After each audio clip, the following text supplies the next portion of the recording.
Hello everyone. இன்றைக்கி நம்ம பார்க்க போகிறது சைக்காலஜியில் ஒரு 15 கொஸ்டின். ஃபஸ்ட்டு கொஸ்டின், ஆன்மாவின் இயல்புகள் என்ற நூலை எழுதியவர் யாருன்னா அரிஸ்டாட்டில். ஆன்மாவின் இயல்புகள் என்ற நூலை எழுதியவர் அரிஸ்டாட்டில். ரெண்டாவது, உளவியல் பற்றி முதலில் எழுந்த நூல் எதுனா ஆன்மாவின் இயல்புகள். உளவியல் பற்றி முதலில் எழுந்த நூல் எது? ஆன்மாவின் இயல்புகள். நெக்ஸ்ட்டு, ஊக்கம் பற்றிய உளப்பகுப்பு கோட்பாட்டை நிறுவியவர் யாருன்னா சிக்மண்ட் ஃப்ராய்டு. ஊக்கம் பற்றிய உளப்பகுப்பு கோட்பாட்டை நிறுவியவர் சிக்மண்ட் ஃப்ராய்டு.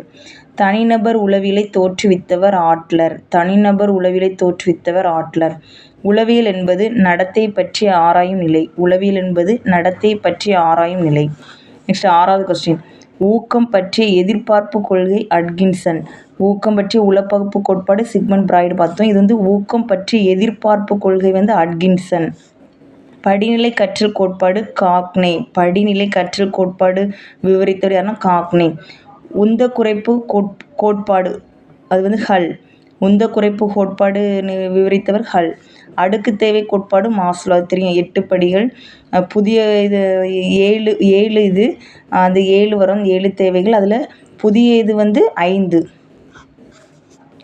பொதுமை கருத்து படிநிலை கோட்பாடு ப்ரூனர். 10வது கொஸ்டின், பொதுமை கருத்து படிநிலை கோட்பாடு ப்ரூனர். 11வது, அறிதிறன் வளர்ச்சி படிநிலை கோட்பாடு பியாஜே. அறிதிறன் வளர்ச்சி படிநிலை கோட்பாடு விவரித்தவர் யாருன்னு பியாஜே. முழுமை காட்சி கோட்பாடு கெஸ்டால்ட். இது என்ன வார்த்தைனா இது ஒரு ஜெர்மனிய சொல். கெஸ்டால்ட்னா ஒரு ஜெர்மனிய சொல். ஏற்கனவே வீடியோவில் பார்த்துருக்கோம். நுண்ணறிவு கட்டமைப்பு கோட்பாடு கில்போர்டு. நுண்ணறிவு கட்டமைப்பு கோட்பாடு விவரித்தவர் யாருன்னா கில்போர்டு.